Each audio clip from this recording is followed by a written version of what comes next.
Dear students, हमें उम्मीद है आपने first lesson from tablet to tablet का वर्ड मीनिंग्स जो आपको प्रोवाइड किया गया था कम्प्लीटली मेमोराइज कर लिया है। So we are going to start our first chapter from tablet to tablet. The need to record and organization information in written form is very old in humans। हमारे समाज में मानव विकास के क्रम में या मानव के समाज में कह सकते हैं, कोई भी इन्फॉर्मेशन का, कोई भी जानकारी का डाटा रखना रिटन फॉर्म में, रिटन फॉर्म में कोई भी जानकारी रखना, डाटा को रखना जो है उसको रिकॉर्ड करना, इसकी आवश्यकता बहुत पहले से, बहुत पुरानी है, बहुत पहले से हम लोग इसको कर रहे हैं। Read this text to find out how written information has evolved over thousands of years। इस टेक्स्ट को हम लोग पढ़ें ये पता करने के लिए कि कैसे रिटन इन्फॉर्मेशंस का विकास हजारों साल में विकसित हुआ है। वन फाइन मॉर्निंग, एक सुबह, फाइन का मतलब साफ सुबह होता है, मतलब सन्नी वेदर अच्छा है। A government accountant was hard at work। एक सरकारी लेखापाल जो है, अकाउंटेंट जो है, बहुत ही श्रम कर रहा था, मतलब मेहनत से काम कर रहा था, अपने काम में लगा हुआ था, हम ये समझ सकते हैं। A farmer had to be paid। क्यों? क्योंकि एक किसान को पेमेंट करना था। The accountant took up his curved reed stem। एक अकाउंटेंट ने अपना कर्व्ड रीड स्टेम निकाला। अब एक कर्व्ड रीड स्टेम क्या है, तो इसको वर्ड बाय वर्ड समझें। रीड एक प्लांट होता है, जैसे आपके बैम्बू हैं, बैम्बू को बांस कहते हैं, इसी तरह बैम्बू का ही प्रजाति का एक नरकट होता है, तो नरकट को हम लोग रीड कहते हैं। रीड का स्टेम, रीड का जो है ब्रांच, तना जिसे कहते हैं, स्टेम हम लोग। रीड का तना कैसा? कर्व्ड। कर्व्ड का मतलब वक्र, टेढ़ा।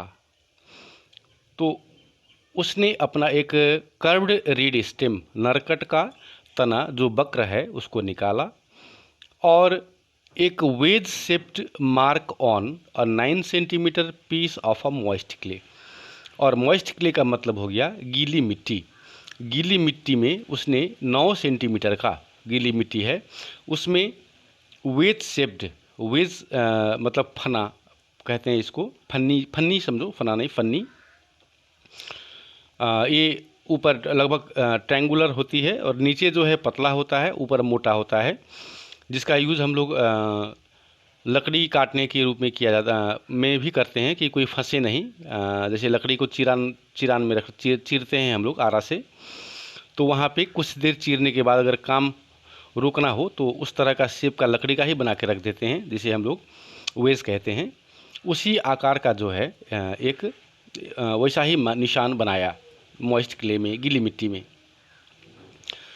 He made a stick figure. Stick figure मतलब एक ड्रम चित्र कहते हैं इसको, है ना। विथ अ रेशन बॉल, मतलब राशन का कटोरा, फॉर द मैन, है ना। उसने क्या बनाया? एक ड्रम चित्र बनाया, गोला ड्रम आकार का एक फिगर बनाया। क्या चीज़ से? राशन बॉल, रेशन बॉल मतलब राशन का कटोरी से।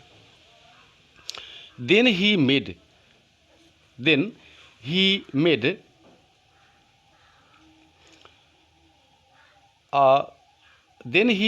a crescents for days and a rising sun between hills to record the time of the day। और एक क्रिसेंट्स क्या है? तो उसने, क्रिसेंट्स का मतलब अर्ध चंद्राकार होता है ना। चंद्राकार आपको मालूम है, मून शेप्ड, वो अर्ध चंद्राकार हो गया, है ना। अर्ध चंद्राकार बनाया उसने शेप एक, और राइजिंग सन, एक राइजिंग सन का भी इमेज बनाया। कहाँ पे बनाया? बिटवीन हिल्स, पहाड़ के बीच पहाड़ का निशान बनाया। फिर राइजिंग सन का इमेज बनाया। क्यों बनाया? To record the time of the day, to record the time of the day, दिन का समय को बताने के लिए उसने क्रिसेंट अर्धचंद्राकार शेप बनाया, राइजिंग सन का इमेज बनाया, है ना। कहाँ बनाया राइजिंग सन का इमेज? राइजिंग सन का इमेज बनाया बिटवीन द हिल्स। क्यों? To record the time of the day, time उस दिन का समय को रिकॉर्ड करने के लिए बनाया। Finally as the men were paid in barley he made uprights jar for the payment. और जैसे वहाँ पेमेंट करना था, इंसानों को पेमेंट करना था, है ना, बार्ली के लिए, तो उसने एक ऑपराइट जार का, जार जो खड़ा रखा हुआ है, ऑपराइट का मतलब सीधा रखा हुआ, और जार का जार बनाया। क्यों? पेमेंट हो गया कह के, वो पेमेंट का सिम्बल्स के लिए बनाया। He then baked the piece in a kiln fire. उसके बाद वो पीस को, जो इमेज बनाया था उसने, उसको बेक किया, मतलब पकाया। जैसे हम लोग यहाँ ईंटा पकाते हैं, वो आपका पहले पहले खपड़े का घर बनता था, खपड़ा पकाते थे।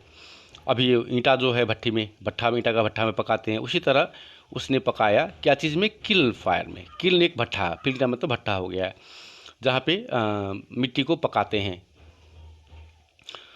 To save it as an office memo, memo का मतलब एक रिकॉर्ड होता है, ऑफिस मेमो, ऑफिशियल मेमो के रूप में सेव करने के लिए उसने पकाया। सॉरी। 6000 ईयर्स लेटर, 6000 साल के बाद, his handiwork was found at an excavation site in Iraq. ये 6 साल के बाद, 6000 साल के बाद जो है उसका हैंडी वर्क मतलब जो काम हाथ से किया गया हो, हस्तकला हम लोग कह सकते हैं। आपने मीनिंग में लिखा भी होगा, है ना, मतलब कलात्मक कौशल से बनाई वस्तु कह के लिखे हैं हम लोग। एक हाथ से कलात्मक डिजाइन करके बनाया हुआ हैंडी वर्क में आता है। तो ये वर्क, ये डिज़ाइन जो उसने पकाया हुआ था, बना के पकाया हुआ था रिकॉर्ड करने के लिए, उसका ये डिज़ाइन 6000 साल के बाद मिला। कहाँ मिला? इन इराक, इराक में मिला। इराक में कहाँ मिला? कैसे मिला? किस हालत में मिला? तो एन एक्सकावेशन साइट में मिला। Excavation site. अभी एक्सकावेशन क्या है? तो एक्सकावेशन का मतलब होता है मिट्टी का कटाई करना। तो इसको यहाँ पे जो मीनिंग आ रहा है वो है कि उत्खनन। जैसे कि पुराने वस्तुओं को, जितने भी एंटीक चीज़ें होते हैं, वो उत्खनन के दौरान हम लोग जब मिट्टी को खोदते हैं तो वहाँ से निकलता है ना। तो एक्सकावेशन का मतलब मिट्टी खोदने का काम होता है ना। वो उसमें से जब खुदाई हो रही थी वहाँ पे, खुदाई की साइट में, जगह में, साइट का मतलब जगह हुआ, खुदाई की साइट में इराक में वो मिला। क्या मिला? जो उसने बनाया हुआ था। क्या बनाया हुआ था? तो डिज़ाइन, एक इमेज बनाया हुआ था, क्योंकि रिटेन, लिख के रखने का सिस्टम उस टाइम में नहीं था, इसीलिए उसने डिज़ाइन बनाया था। कुछ शेप बनाए थे मिट्टी का, उसको पकाया था, है ना, पेमेंट के तौर पे। This fragment, the clay tablet, is one of the oldest means of written communication in the world. और ये जो निशान थे, है ना, ये जो मिला उसको, मतलब फ्रैगमेंट का मतलब क्या हुआ? टुकड़ा, स्मॉल पीस कहते हैं हम लोग। तो वो टुकड़ा जो खुदाई के समय में मिला, ये उसको हम लोग द क्ले टैबलेट का नाम दिए हुए हैं यहाँ पे। द क्ले टैबलेट जो है, यही ओल्डेस्ट मीन्स मतलब मीन्स ऑफ रिटेन कम्युनिकेशन, मतलब लिख के बातचीत करना, मतलब रिटेन कम्युनिकेशन। ऐसे हम लोग बोलते हैं तो ओरल कम्युनिकेशन हो गया, और लिख के बातचीत करना रिटेन कम्युनिकेशन हुआ। तो ये oldest means of written communication, लिख के बातचीत करने का सबसे पुराना तरीका, साधन के स्रोत के रूप में वो टैबलेट को माना गया दुनिया भर में। The little clay tablet was as necessary then as a tablet, computer, iPad और लैपटॉप। वो लिटिल क्ले जो था, लिटिल टैबलेट का जो क्ले था, द लिटिल टैबलेट क्ले जो है वो एज उतना ही ज़रूरी था उस ज़माने में जितना ज़रूरी अभी टैबलेट है, टैबलेट कंप्यूटर्स है, आईपैड है और लैपटॉप है। अब अभी के ज़माने में तो आप टैबलेट क्या है, टैबलेट कंप्यूटर क्या है, आईपैड क्या है, लैपटॉप क्या है जानते हो। उस ज़माने में ये नहीं था। तो उस ज़माने में वही ज़रूरी था। कितना ज़रूरी था? जितना ज़रूरी अभी टैबलेट कंप्यूटर्स है, आईपैड है और लैपटॉप है। आगे देखते हैं।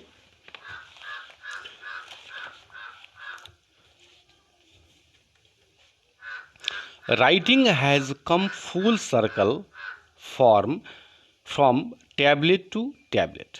और ये राइटिंग का जो है, राइटिंग जो हम लोग लिखते हैं, लिख के रिकॉर्ड रखते हैं, वो पूरा पूर्ण अवस्था में, सर्कुलर मतलब जहाँ से शुरू हुआ था वहीं आया। मतलब पहले भी वो टैबलेट ही था, अभी हम लोग टैबलेट ही यूज़ करते हैं, कंप्यूटर ही यूज़ करते हैं।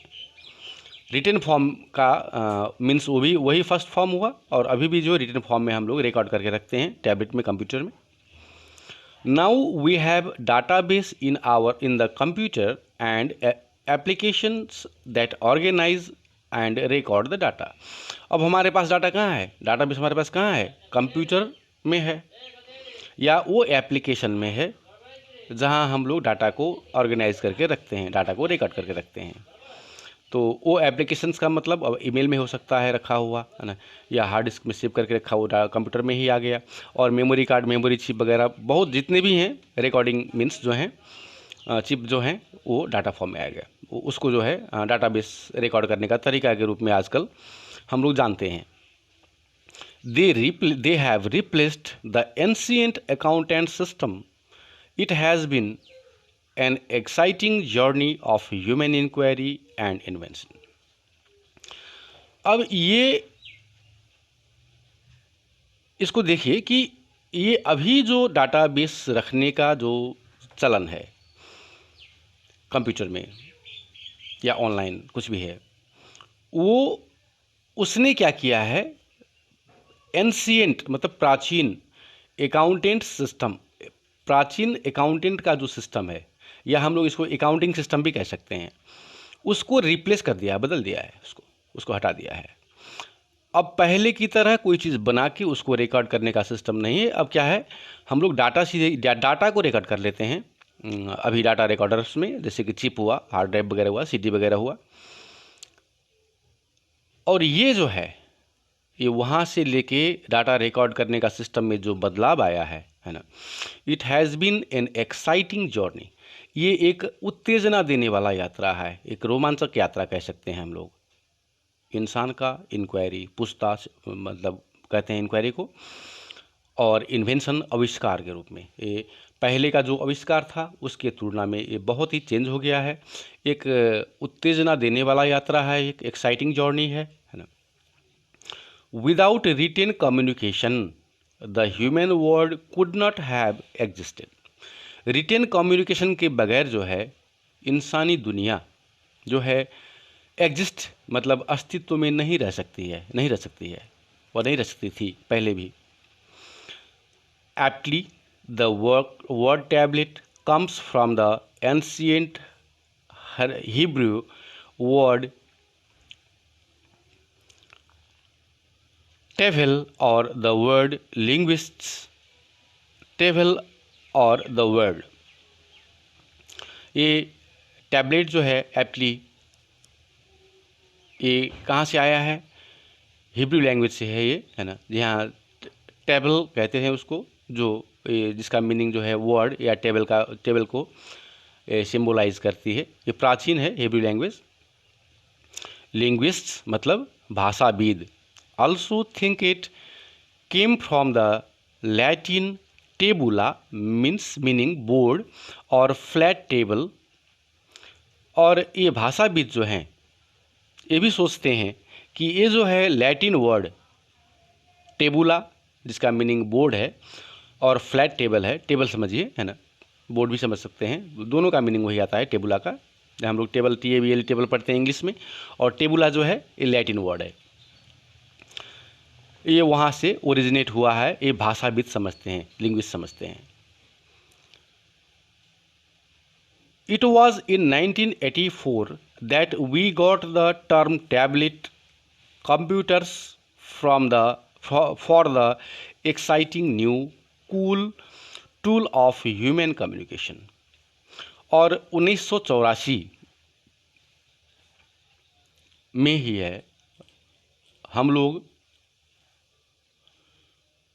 टैबलेट, कंप्यूटर का जो टैबलेट है उसको प्राप्त किए हैं। यहाँ पे हमें मिला है, इसका इन्वेंशन हुआ है।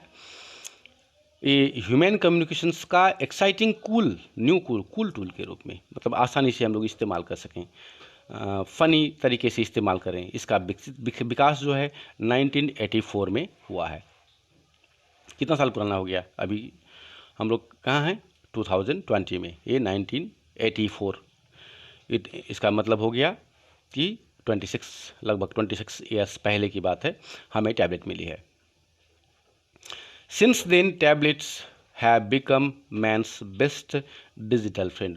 और उसके बाद जो है टैबलेट इंसान का सबसे बेस्ट डिजिटल फ्रेंड के रूप में स्थापित हुआ है और हम लोग आज तक यूज़ कर रहे हैं। Okay students, the rest of the paragraph will be taught to you tomorrow और द डे आफ्टर टुमारो। अभी तक जो भी है आपने समझ लिया होगा, मुझे यकीन है, क्योंकि इसका मीनिंग्स जो है, वर्ड मीनिंग मैंने आपको भेजा था और इसको आपके पास बुक है, परहैप्स बुक मिल चुके हैं आपको, तो वो बुक को पढ़िए आप ध्यान से और इस वीडियो को भी देखिए और जो समझ में नहीं आ रहा है उसको मीनिंग्स में देखिए। इनफैक्ट उसके बाद भी, मीनिंग देखने के बाद भी कुछ मीनिंग्स हैं जो समझ में नहीं आ रहा है, जो बहुत ही आसान मीनिंग्स था, मैंने वो आपको नहीं भेजा है, वो आप डिक्शनरी यूज़ करके वहाँ से ले सकते हैं और इसको समझने की कोशिश कीजिए।